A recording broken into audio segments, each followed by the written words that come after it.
சூர்யாவுக்கு முன்னாடி 6 பேக் பண்ணவங்க தமிழ்நாட்டில் எந்த நடிகர் இருக்கிறான்?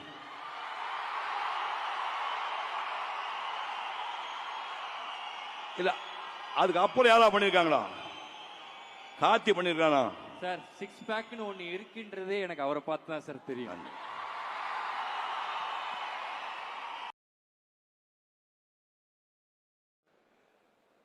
ரொம்பவும் சந்தோஷமா இருக்கு, அளவில்லாத சந்தோஷமா இருக்கு. ரெட்ரோ ஹீரோ கார்த்திக் சுப்ராஜ், சந்தோஷ் நாராயணன் இவங்க தயாரிப்பில் உருவான இந்த படம் மாபெரும் வெற்றி பெற வேண்டும் என்று முதல்லயே என்னுடைய வாழ்த்துக்களை தெரிவிச்சுக்கிறேன். சூர்யாவுக்கு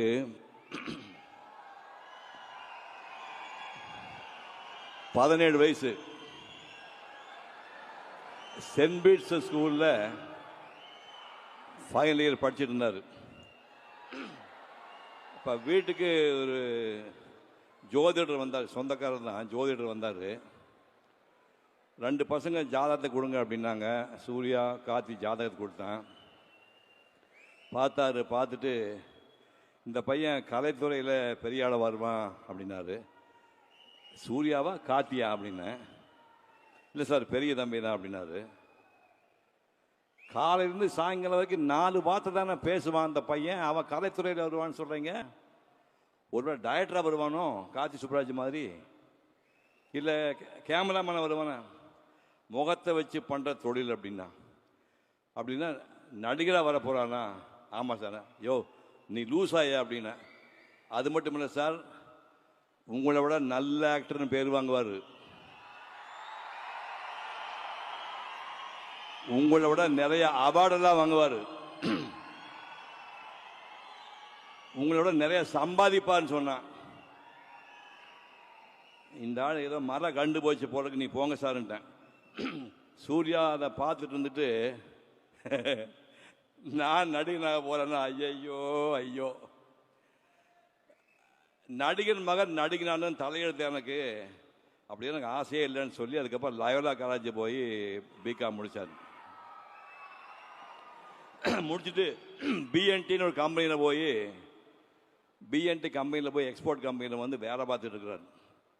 வேலை பார்த்துட்டு இருக்கும்போது நாங்கள் வந்து மலேசியாவில் ஒரு கலை நிகழ்ச்சிக்கு போயிருந்தோம். தமிழ்நாட்டுக்கு எல்லா ஹீரோயினும் போயிருந்தோம். டைரக்டர் வசந்தும் என் கூட வந்தார். நிகழ்ச்சி முடிஞ்சு வரும்போது, நிகழ்ச்சி ஒரு நாள் முன்னாடியே வசந்த் மெட்ராஸ் போகணும்னு ஆசைப்பட்டார். மெட்ராஸ் போகும்போது எங்கள் ஃபேமிலி டாக்டர் கூட வந்தவர், அவங்களும் அதே ஃப்ளைட்டில் மெட்ராஸ் வராங்க. சூர்யாவுக்கு ஃபோன் பண்ணி, நம்ம ஃபேமிலி டாக்டர் வராருப்பா, நீ ஏர்போர்ட்டு போய் ரிசீவ் பண்ணி வீட்டில் ட்ராப் பண்ணு சொன்னேன். சூர்யா வந்து ஏர்போர்ட்டுக்கு போயிருக்காரு. டைரக்டர் வசந்த் அதே ஃப்ளைட்டில் வராரு. சூர்யா பார்த்தாரு, இந்த பையன் யாருங்க அப்படின்னு முதல்ல பார்க்குறாரு. இந்த பையன் யாருங்கன்னாருங்க. சிவகுமாரோட சன்னா. சரின்னு போயிட்டார். 2 நாள் கழித்து எனக்கு ஃபோன் பண்ணார். சார் உங்கள் பையனுக்கு சினிமாவில் நடிக்க ஆசை இருக்கா சார் அப்படின்னாரு. சத்தியமாக ஆசை கிடையாது, சுத்தமாக ஆசை கிடையாது, அதனால ஒரு டெக்ஸ்டைல் கம்பெனியில் வந்து வேலை பார்த்துட்டு இருக்கிறாருண்ணா. நான் பேசி பார்க்கட்டுமா சார்னாரு. பேசி என்ன பிரயோஜனம், கண்டிப்பாக நடிக்க மாட்டான் அப்படின்னா. இல்லை சார் நான் நேரில் பேசி பார்க்கணும். ஒரு நாள் காலையில் 7 மணிக்கு அவர் கம்பெனி கிளம்புக்கு முன்னாடி வந்தார். 2 பேர்த்த அறிமுகப்படுத்தி வச்சேன். தம்பி உனக்கு சினிமாவில் நடிக்கிறதுக்கு ஆசை இருக்கா? ஐயோ பயமா இருக்கு சார். என்ன ஏன் பயம்? 25 வருஷமாக உங்கள் அப்பா சினிமா நடிச்சிட்டு இருக்கிறாரு, அவர் உங்கள் வீட்டிலே இருக்காரு, அவர் பார்த்து பயப்படுங்க நீ? இல்லைங்க எனக்கு சினிமா பற்றி ஒன்றும் தெரியாது, எங்களுக்கு எதுவுமே தெரியாத பையன்தான் வேணும் அப்படின்னு விட்டாங்க. 3 நாள் யோசனை பண்ணார். ஒரு அட்டம் பண்ணி பார்ப்போம், ஒர்க் அவுட் ஆச்சுன்னா பார்ப்போம், இல்லைன்னா பழையபடி கம்பெனிக்கு வந்துடலாம்னு சொன்னார். டெஸ்ட்டுக்கு மணியத்தனும் ப்ரொடியூசரு டைரக்டரு மேக்கப் டெஸ்ட்டுக்கு கூட்டிகிட்டு போகிறாங்க அந்த பையனை. நான் ஃபோன் பண்ணி மணியத்தன்கிட்ட பேசினேன். சார் சிவகுமார் பையன்னு நீங்கள் ரொம்ப கற்பனையெல்லாம் பண்ணி எதிர்பார்த்துடாதீங்க, சினிமா பற்றி எதுவுமே அவனுக்கு தெரியாது. அவன் 22 வயசு வரைக்கும் மெட்ராஸ் கூட என் ஷூட்டிங் எதையுமே பார்த்ததில்லை.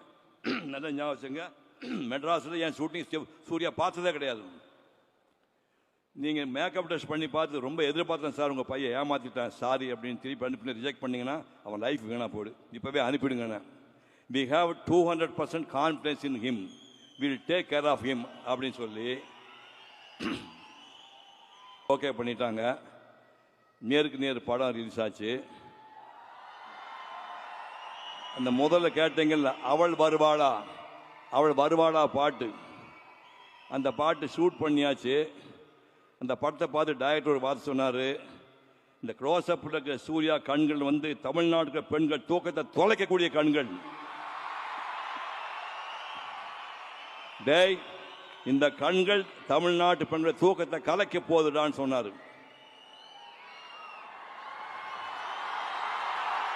அப்படி சினிமாவையே கணவர் கூட நினைக்காத இந்த பையனை ஒரு நடிகனாக்கிய டாக்டர் மணிரத்னம் அவர்களுக்கும் வசந்த் அவர்களுக்கும் பாதம் தொட்டு நான் நன்றியை தெரிவித்துக் கொள்கிறேன். அதுக்கப்புறம் ஒரு 2 படம் சரியா போல, ஏன்னா அவருக்கு ஒண்ணுமே தெரியாது இல்லை. அப்புறம் பாலான்னு ஒரு டைரக்டர் வந்து நந்தான்னு ஒரு படத்தை எடுத்து, டேய் தமிழ்நாட்டில் மிகச்சிறந்த நடிகர் ஒருத்தனை வருவிடான்னு ப்ரூவ் பண்ணார். அந்த பாலாவுக்கு இப்போ நான் நன்றி தெரிவிக்கிறேன். ஒரு ஃபுல் ஃப்ளெஜ் ஹீரோ ஆனுங்கிறதுக்காக ஒரு ஜீன்ஸ் பேண்ட் போட்டுட்டு 4 மணி நேரம் டான்ஸ் ஆடுவார் வீட்டில். 4 மணி நேரம் நான் பார்த்துருக்கேன். பேர் பாடியில் ஸ்வெட்டு ஒழுகிட்டே இருக்கும். 4 hours நான் சாப்ப டான்ஸ் ஆடுவார், டான்ஸ் கற்றுவங்கிறதுக்காக. அதுக்கப்புறம் சங்கர் மாஸ்டரு பாண்டியன் மாஸ்டர் கூட்டு அதிகாலை 4 மணிக்கு பீச்சில் போய் குட்டிக்கரணம் போட்டு ஸ்டண்ட்டெல்லாம் கற்றுக்கிட்டுறாரு. என்னுடைய சித்தறிவு கட்டியவரை இங்கே சொல்கிறேன், உடம்ப போட்டு வருத்தி புழிஞ்சு 6 பேக் பண்ணவன் யார் இருக்காங்க? ரொம்ப ஹம்பிளா சொல்றேன், சூர்யாவுக்கு முன்னாடி 6 பேக் பண்ணவங்க தமிழ்நாட்டில் எந்த நடிகர் இருக்கிறான்?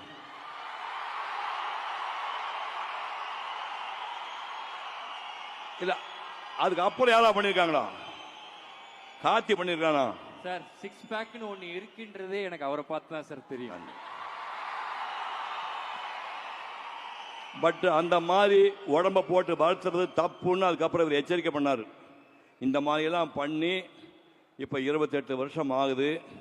இவர் ஒரு மகத்தான் நடிகனா உருவாக்கி அத்தனை டைரக்டர்களுக்கும், கார்த்தி சுப்ராஜ் உட்பட அத்தனை தயாரிப்பாளர்களுக்கும் மனப்பூர்வமான நன்றியை தெரிவிக்கின்றேன். இந்த ரெட் ரோஸ் படம் மாபெரும் வெற்றி பெற உங்கள் பேராதரவு வேண்டும் என்று கேட்டு விடைபெறுகின்றேன். நன்றி, வணக்கம். Thank you sir. அப்படியே நீங்க கொஞ்சம் நிக்கணும் அங்க, பிகாஸ் கார்த்திக் சுப்பராஜ் அவர்களுடைய அப்பாக்கும் இந்த ரெட்ரோ படம் ரொம்பவே ஸ்பெஷல். கஜராஜ் சார், உங்களை அன்புடன் மேடைக்கு அழைக்கின்றோம். உங்க வீட்டுல ஒரு நடிகர் இருக்காரா? வாயா வாயா. ஒரு படம் இல்ல சார், இது அவருடைய 100வது படம். ரெட்ரோ அப்படிங்கிறது கஜராஜ் சார்னுடைய 100வது படம். இது என்ன ஆச்சரியமா இருக்குன்னா, என்ன ஆச்சரியம்னா, இவர் 100 படத்துல நடிச்சாங்க எனக்கு சுத்தமாவே தெரியாது. நான் 20 வருஷமா சினிமாவே பார்க்கல. எனக்கு தெரியாம இந்த அம்மா நடிச்சிருக்கிறாரு. 100 படமா ஆயிடுச்சுன்னா ஷாக்கிங்கா இருக்குயா. செஞ்சுரி போட்டுருக்காரு சார். 100 படங்களை நடிச்சதுக்காகவும் இப்படி அற்புதமான ஒரு மகனை பெற்று இயக்குநராகிறதுக்காகவும் உங்களுக்கு மனப்பூர்வமான வாழ்த்துக்களை தெரிவித்து இந்த பரிசு கொடுக்கின்றேன்.